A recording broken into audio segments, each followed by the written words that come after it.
ظہور امام مہدی علیہ السلام کے بعد اللہ اپنی آخری حجت کی کئی طریقوں سے نصرت فرمائے گا۔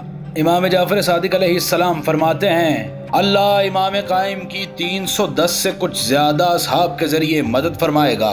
خدا کی قسم وہ گنے چنے لوگ ہیں اور وہ ایک لمحے میں ایسے امام مہدی کے ساتھ جمع ہو جائیں گے کہ جیسے آسمان پر بادل جمع ہوا کرتے ہیں۔ امام جعفر صادق علیہ السلام فرماتے ہیں کہ بے شک امام مہدی علیہ السلام محفوظ رہیں گے، خواہ سب مر جائیں، لیکن خدا ان کے اصحاب کے ساتھ ان کو بھیجے گا، اور یہی وہ لوگ ہیں کہ جن کے بارے میں خدا فرماتا ہے اے ایمان والو، تم میں سے جو شخص اپنے دین سے پھر جائے گا، یاد رکھو کہ خدا ایسے لوگوں کو تمہاری جگہ لائے گا جن سے وہ محبت کرتا ہوگا اور وہ اس سے محبت کریں گے۔ وہ مومنوں کے لیے خاکسار ہوں گے اور کفار کے لیے سخت ہو جائیں گے۔ ینابی المودت میں حضرت امام جعفر صادق علیہ السلام سے یہ قول ہے، آخری زمانے میں امام مہدی علیہ السلام کے اصحاب جمع ہوں گے جن کی تعداد بدر والوں کی تعداد کے برابر یعنی 313 ہوگی، اور وہ ایک ساتھ میں اسی طرح جمع ہو جائیں گے جس طرح آسمان پر بادل جمع ہو جاتے ہیں۔ امام علی علیہ السلام فرماتے ہیں لوگ گھٹتے رہیں گے یہاں تک کہ اللہ کہنے والا کوئی نہیں بچے گا۔ جب ایسا ہوگا تو اس وقت خدا ہر طرف سے لوگوں کو بھیجے گا اور وہ اس طرح جمع ہوں گے جس طرح بادل یکجا ہو جاتے ہیں۔ خدا کی قسم میں انہیں جانتا ہوں، ان کے اور ان کے قبائل کے نام جانتا ہوں اور ان کے سالار کا نام بھی جانتا ہوں۔ جب یہ لوگ اکٹھے ہو جائیں گے تو ان کی تعداد 313 ہوگی، اور یہ خدا کا وعدہ ہے کہ یہ لوگ جہاں بھی ہوں گے خدا ان سب کو اکٹھا کرے گا، بے شک خدا ہر چیز پر قادر ہے۔ امام زین العابدین علیہ السلام فرماتے ہیں بدر والوں کی تعداد کے برابر 313 آدمی اپنے بستر پر نہیں پائے جائیں گے، اور صبح کو وہ مکہ میں ہوں گے، اور یہ خدا کا وعدہ ہے کہ وہ جہاں بھی ہوں گے خدا ان سب کو اکٹھا کرے گا، اور یہی وہ لوگ ہیں جن سے امام قائم علیہ السلام کے اصحاب مراد لیے گئے ہیں۔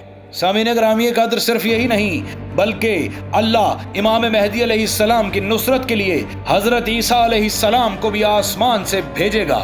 ینابی المودت میں امام باقر علیہ السلام فرماتے ہیں بے شک عیسیٰ قیامت سے پہلے دنیا میں آئیں گے، اور اس وقت کوئی یہودی وغیرہ نہیں بچے گا مگر یہ کہ وہ اپنی موت سے پہلے ان پر ایمان لے آئے گا، اور حضرت عیسیٰ علیہ السلام امام مہدی علیہ السلام کے پیچھے نماز قائم کریں گے۔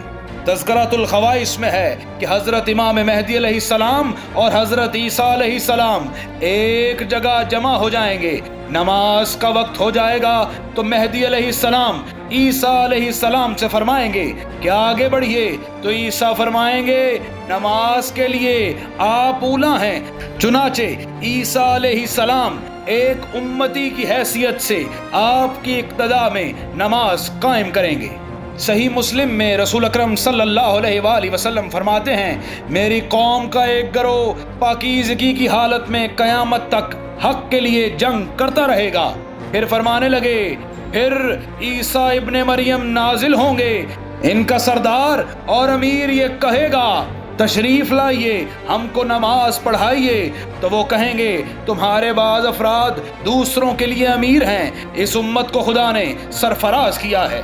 سامعین گرامی قدر صرف یہی نہیں بلکہ اللہ مشرق اور مغرب والوں کو امام مہدی کے پیچھے جمع کر دے گا۔ تاریخ ابن عساکر میں ہے کہ جب قائم آل محمد قیام کریں گے تو خدا مشرق و مغرب والوں کو جمع کر دے گا، چنانچہ وہ اس طرح جمع ہو جائیں گے جس طرح بادل جمع ہو جاتے ہیں۔ کوفہ والوں میں سے امام کے رفقا ہوں گے اور شام والوں میں سے امام کے ابدال ہوں گے۔ امام علی علیہ السلام فرماتے ہیں خدا کی قسم ایسا ہی ہے کہ جب ہمارے قائم قیام کریں گے تو خدا ان کے پاس تمام شہروں سے ہمارے چاہنے والوں کو جمع کر ڈالے گا۔ सामईन ग्रामी कदर सिर्फ वो लोग इमाम के साथ जमा न होंगे जो इमाम की नुसरत के लिए होंगे, बल्कि कुछ लोग इमाम के मुखालिफ भी खड़े होंगे, जिनमें से सरे फरिस्त खुद दज्जाल होगा। इमाम जाफर सादिक अलैहिस्सलाम फरमाते हैं, बेशक अल्लाह तबारक व तआला ने 14 अनवार को सारी मखलूकात से 14,000 साल कबल पैदा किया था और वो रूहें हमारी रूहें थी। अर्ज किया गया, फरजंदे रसूल वो 14 कौन हैं? फरमाया, हमारे जद्दे अमजद मोहम्मद मुस्तफ़ा सल्लल्लाहु अलैहि वसल्लम, हमारे जद इमाम अली अलैहिस्सलाम, हमारी जद्दा बीबी फातिमा ज़हरा सलामुल्लाह अलैहा, इमाम हसन, इमाम हुसैन और इमाम हुसैन की औलाद में से होने वाले आइम्मा हैं, जिनमें आखिरी कायम आले मोहम्मद होंगे।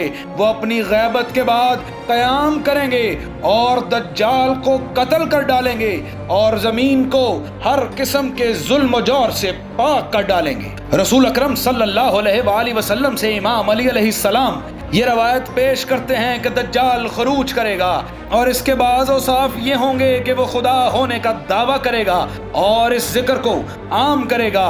जिस दिन वो खरूज करेगा उसी दिन 70,000 यहूदी जो कि जना की औलाद होंगे और वो शराब खोर होंगे, गाने बजाने वाले होंगे और लहो लहब में मुब्तला अफराद होंगे, बदकिरदार मर्द और औरतें इसके साथ हो जाएंगी। और फिर इसी हदीस के आखिर में रसूल अकरम सल्लल्लाहु अलैहि वसल्लम फरमाते हैं कि दज्जाल जना को आम कर देगा, कौम लूत की आदात को आम कर देगा, तमाम ममनुआ चीज़ों को मुबाह कर देगा, यहाँ तक कि मर्द औरतों और लड़कों के साथ सरे राह सबके सामने बदफेली किया करेंगे। उसके दौर में खिंजीर का गोश्त आम हो जाएगा, शराब खोरी आम हो जाएगी और दुनिया हर तरफ से फिस्को फजूर के बादलों में बुरी तरह से छा जाएगी। खुल्लम खुल्ला वो मक्का और मदीना और आइमा के मरकदों को छोड़कर पूरी जमीन पर कब्जा जमा लेगा। वो अपनी सरकशी की इंतहा कर चुका होगा और जमीन इसके और इसके मददगारों के जुल्म से भर जाएगी, तो इसे वो बुजुर्गवार कत्ल करेंगे जिनके पीछे हजरत ईसा अलैहिस्सलाम नमाज कायम करेंगे। सामईन ग्रामी कद्र सिर्फ दज्जाल का लश्कर इमाम के ज़हूर के बाद इमाम के सामने खड़ा न होगा, बल्कि दूसरा लश्कर जो अहादीस में रवायत किया गया है वो सुफियानी का लश्कर होगा। एक रवायत में है कि आपके ज़हूर के वक्त एक फरिश्ता आपके सर के ऊपर से निदा देगा, ये खुदा के खलीफा मेहदी हैं और इनकी तबाह करो। चुनाचे लोग आपके मुती हो जाएंगे और इनकी मोहब्बत से सरशार हो जाएंगे और आप मशरिक से मगरिब तक पूरी जमीन के मालिक हो जाएंगे। जो लोग रुकनो मकाम के दरमियान पहले आपकी बैत करेंगे, इनकी तादाद बदर वालों के बराबर होगी, यानी 313 अफराद होंगे। फिर आपके पास शाम के अब्दाल आएंगे, मिस्र के नजीब व शरीफ आएंगे और फिर रहले मशरिक की जमातें आएंगी और इन जैसे लोग आएंगे और खुदा खुरासान से इनकी तरफ काले परचमों के साथ एक लश्कर भेजेगा, तो आप शाम की तरफ रवाना होंगे। परवरदिगार आलम अपने खलीफा की 3000 फरिश्तों के साथ मदद करेगा। असहाबे कहफ इनकी मदद के लिए आएंगे। सयूती फरमाते हैं कि हजरत जिब्राइल हर अव्वल दस्ते के आगे आगे और मीकाईल पीछे पीछे होंगे और सुफियानी शाम से आपकी तरफ एक लश्कर भेजेगा जो कि बेदा में आकर धंस जाएगा। फिर सुफियानी अपने साथियों समेत आपकी तरफ आएगा और आप अपने असहाब के साथ इससे मुकाबला करने के लिए जाएंगे और अल्लाह आपको फतह नसीब करेगा और आप सुफियानी को कत्ल कर डालेंगे। सामईन ग्रामी कद्र ज़हूर इमाम मेहदी अलैहिस्सलाम के बाद अल्लाह सिर्फ लोगों की तादाद के जरिए ही नहीं बल्कि लोगों की अकूल को बेहतर करके भी इमाम मेहदी अलैहिस्सलाम की नुसरत फरमाएगा। इमाम बाकिर अलैहिस्सलाम से रवायत है कि आप फरमाते हैं, जब हमारे कायम कयाम फरमाएंगे तो खुदा अपने बंदों के सरों पर हाथ रखेगा जिससे इनकी अक्लें सही हो जाएंगी और इससे इनके अज्साम कामिल हो जाएंगे। अलगर्ज अल्लाह अपनी आखिरी हुज्जत की बादशाहत मशरिक से मगरिब तक फैला देगा और जमीन अपने खजाने आपके लिए जाहिर कर देगी और रूए जमीन पर कोई वीराना बाकी न रहेगा مگر یہ کہ وہ آباد ہو جائے گا۔ سامعین گرامی قدر، میری دعا ہے کہ اللہ ہمیں امام مہدی علیہ السلام کی نصرت کرنے کی توفیق عطا فرمائے۔ الہی آمین۔